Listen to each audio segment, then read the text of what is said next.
कहते हैं जब नान खटाई में क्रैक्स ना पड़े तो नान खटाई सही से नहीं बन के तैयार हुई है। आप देख सकते हैं मैंने जो नान खटाई बना के तैयार किया है कितने सारे क्रैक्स आए हैं इसमें, और यकीन मानिए बहुत ही अच्छे नान खटाई बन के तैयार हुए हैं। इतना ज्यादा टेस्टी बना है, ये लग रहा है ना आप लोगों को बाजार जैसा। ये तो बिल्कुल ये बाजार जैसे ही बनकर तैयार हुआ है। चलिए मैं इसकी पूरी वीडियो आप लोगों को दिखाती हूँ। आप लोग बिना स्किप किए इसे पूरा देखेंगे तो आपको समझ में आएगा कि हम इसे कैसे बना सकते हैं। आप इसे माइक्रोवेव ओवन में तो बना ही सकते हैं, कढ़ाई में भी बना सकते हैं, लेकिन कढ़ाई में लोग इसलिए नहीं बनाते क्योंकि कढ़ाई में बहुत ज्यादा टाइम लगता है, ईंधन भी ज्यादा खर्च होता है और एक बार में 4 से 5 ही बन के तैयार होते हैं। इसलिए कढ़ाई में लोग कम बनाते हैं, माइक्रोवेव में एक बार में कम से कम 12 से 14 बन जाते हैं, इसलिए लोग माइक्रोवेव में ही बनाते हैं। अगर आपके पास माइक्रोवेव है तो आप उसी का यूज करिएगा, नहीं तो आप कढ़ाई में भी बना सकते हैं। चलिए अब जान लेते हैं इसमें पड़ने वाला इंग्रेडिएंट क्या क्या है। सबसे पहले मैंने यहाँ पे पिसी हुई चीनी लिया है 1 कप। ध्यान रहे कि हमें चीनी बिल्कुल बारीक पीस के लेना है, बिल्कुल पाउडर जैसी ही चीनी होनी चाहिए। अगर थोड़ा बहुत भी साबुत चीनी है तो आप छान लीजिएगा। मैंने बहुत बारीक पीस के तैयार किया था तो मुझे छानने की जरूरत नहीं पड़ी। इसके बाद हम यहाँ पे 3/4 कप घी लेंगे। घी हमारा मेल्टेड होना चाहिए लेकिन रनिंग नहीं होना चाहिए। आजकल ठंडी का सीजन है तो घी बिल्कुल जम जाता है, तो बहुत जमा हुआ घी भी हमें नहीं चाहिए। घी और चीनी को हमें अच्छी तरह से फेंट के तैयार करना है। विस्कर की मदद से हम इस तरह से इसे फेंटेंगे। हमें कम से कम 10 मिनट लग जाएंगे इसे फेंटने में। जैसे जैसे इसे हम फेंटते जाएंगे इसका कलर व्हाइट होता जाएगा। देख सकते हैं आप बिल्कुल व्हाइट क्रीम की तरह ये बन के तैयार हो गया है और बिल्कुल परफेक्ट हो गया है ये हमारा नान खटाई बनाने के लिए। अब इसे हम एक साइड में रखते हैं और दूसरा बोल ले लेंगे। उस पर हम एक स्ट्रेनर रखेंगे और इसमें हम डालेंगे 1 कप मैदा। आपको अगर हेल्थ इशू है, आप हेल्दी बनाना चाहते हैं तो आप इसकी जगह पे आटा ले सकते हैं, नहीं तो आप मैदे से बनाइएगा, टेस्टी बन के तैयार होगा। इसके बाद आधा कप हम बेसन ले लेंगे और 4 टेबल स्पून इसमें हम सूजी डालेंगे। थोड़ा सा क्रंची टेस्ट आता है सूजी डालने से। 1 टीस्पून इसमें बेकिंग पाउडर डालेंगे, ½ टीस्पून बेकिंग सोडा डालेंगे। इन सारी चीजों को मिक्स करते हुए हम छान लेंगे। आप चाहें तो बिना छाने भी आटा ले सकते हैं, लेकिन अगर हम छानते हैं तो इसकी सारी गांठें खत्म हो जाती हैं। स्मूथली आटा मुझे मिलता है जिसका जब हम बैटर बनाएंगे तो बहुत ही सॉफ्ट डो बन के तैयार होगा नान खटाई के लिए। तो आप इस तरह से छान के मिला लीजिए। इसके बाद हम इसमें थोड़ा सा मीठे को बैलेंस करने के लिए नमक डालेंगे, बिल्कुल ½ टीस्पून जितना। 3 से 4 इलायची को हमने कूट के ले लिया है इसमें। तो इलायची की खुशबू बहुत ही अच्छी आती है, आप जरूर डालिएगा। थोड़ा सा मैंने यहाँ पे बादाम को क्रश करके लिया है। बीच बीच में जब इसका क्रंची टेस्ट आता है तो बहुत अच्छा लगता है, तो आप इसे जरूर डालिएगा। बादाम की जगह कोई भी ड्राई फ्रूट आप ले सकते हैं, एज यू विश। इन सारी चीजों को हम मिक्स कर लेंगे। अब हमने जो चीनी और घी का मिक्सचर बना के तैयार किया है उसमें हम थोड़ा थोड़ा डालते हुए इसे मिक्स करेंगे, मिलाएंगे। वैसे अब हमें हाथ से इसे मिलाना पड़ेगा, विस्कर की जरूरत नहीं है, तो हम यहाँ पे विस्कर को हटा देंगे और हाथ से इस आटे को हम जोड़ेंगे। हमें आटे को सिर्फ जोड़ना है, नीड नहीं करना है बहुत ज्यादा। तो सारी चीजों को इकट्ठा करते हुए हम आटे को जोड़ लेंगे।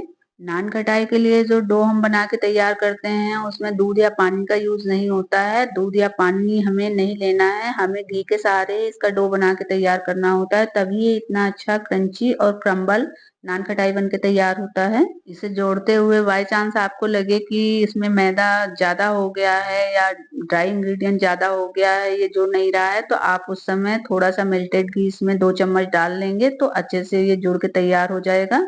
मुझे जरूरत नहीं पड़ी है एक्स्ट्रा घी की। अगर आप मेरे बताए हुए मेजरमेंट को ध्यान में रख के बनाएंगे तो आपको जरूरत नहीं पड़ेगी। जितना मैंने बताया है परफेक्ट है। ये डो हमारा रेडी हो चुका है। अब इसकी हम छोटी छोटी गोलियां बना लेंगे। मैंने जो बना के तैयार किया था नान खटाई उसमें कुछ छोटी कुछ बड़ी हो गई थी। अगर आपको परफेक्ट चाहिए बिल्कुल एक साइज का तो आप कोई नाप ले लीजिएगा, किसी चम्मच की हेल्प ले लीजिएगा, चम्मच से आप डो निकालिएगा, या फिर आप छोटा वाला जो मेजरमेंट आता है उसमें आप नाप के भी ले सकते हैं।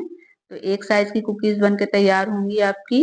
मैंने कोई माप नहीं लिया था, अंदाजे से बनाया था, तो कुछ छोटी कुछ बड़ी हो गई थी। वैसे मैंने जो पहला बैच बनाया है वो बराबर बड़ी साइज की गोलियां बननी है और दूसरे बैच में छोटी साइज की बननी है, तो इतना ज्यादा अंतर नहीं है। दिखने में थोड़ा सा इनहेंस दिखे बाजार जैसा तो हम थोड़ा सा पिस्ता से गार्निश कर लेंगे। बारीक चॉप किया हुआ पिस्ता इस तरह से छोटा छोटा अमाउंट लेंगे और ऊपर से रखेंगे। बहुत ज्यादा प्रेस नहीं करेंगे, हल्का सा उंगली से हम प्रेस कर देंगे ताकि बाहर ना निकले पिस्ता। माइक्रोवेव को मैंने पहले से ही प्रीहीट कर रखा था 10 मिनट के लिए 180 डिग्री पे, तो पहले से आपको इसे प्रीहीट करके रखना होगा। सॉरी मैं पहले बताना भूल गई थी आप लोगों को।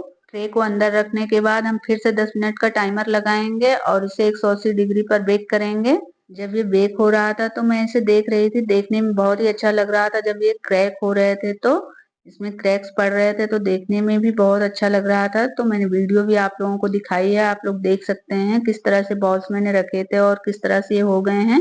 10 मिनट का टाइम भी पूरा हो चुका है, ये बेक होके तैयार हो गए हैं। अब इसे हम बाहर निकालेंगे और पूरी तरह से इसे हम ठंडा होने देंगे। जब तक ये ठंडा नहीं हो जाता पूरी तरह से हम इसमें हाथ नहीं लगाएंगे, क्योंकि जब तक ये ठंडे नहीं होते हैं बिखरने का डर रहता है गर्म में। तो हमें इसे अच्छे से ठंडा करना है। जब ये ठंडे होंगे तब हम आपको इसे दिखाएंगे, थोड़ा सा तोड़ के भी दिखाएंगे। जब तक ये ठंडे होंगे मेरा दूसरा बैच भी बनके तैयार हो जाएगा। तब तक मैं आपको दिखाती हूँ इसमें कितने सारे क्रैक्स पड़े हैं। सब लोग कहते हैं जब तक नान कटाई में क्रैक्स नहीं आते इस तरह से आपकी नान कटाई सही नहीं बनके तैयार हुई है। तो मेरी नान कटाई में इतने सारे क्रैक्स आए, इसका मतलब ये बहुत ही अच्छा, बहुत बेहतरीन बनके तैयार हुआ है। अब ये ठंडा भी हो चुका है पूरी तरह से, तो आप नजदीक से देख सकते हैं इस नान कटाई को कितनी खूबसूरत दिख रही है। जितना ये दिखने में खूबसूरत है खाने में भी इतना ही लाजवाब बन के तैयार हुई थी। एक मैं इसे आपको तोड़कर भी दिखाऊंगी, बहुत ज्यादा क्रंची भी था ये।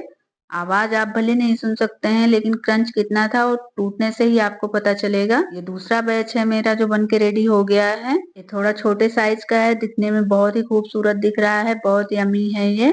तो आप कोई भी कांच का जार ले लीजिए, इसे स्टोर करके रख लीजिए, अपने घर पर बनाइए शुद्ध बढ़िया नान खटाई और खाकर देखिए, यकीन मानिए बाजार से भी बहुत ज्यादा अच्छा ये लगता है।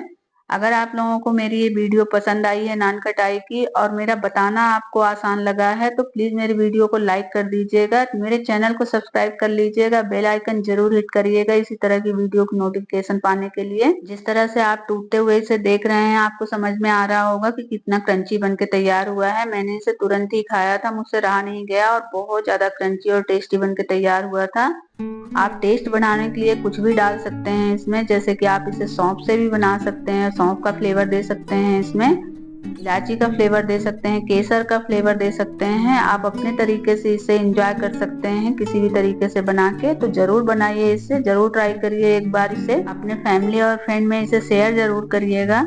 अब इसी तरह की एक और नई इंटरेस्टिंग वीडियो बनाने के लिए मैं आप लोगों से विदा लेती हूँ, मिलती हूँ नेक्स्ट वीडियो में आप सबसे। तब तक के लिए बाय एंड टेक केयर दोस्तों।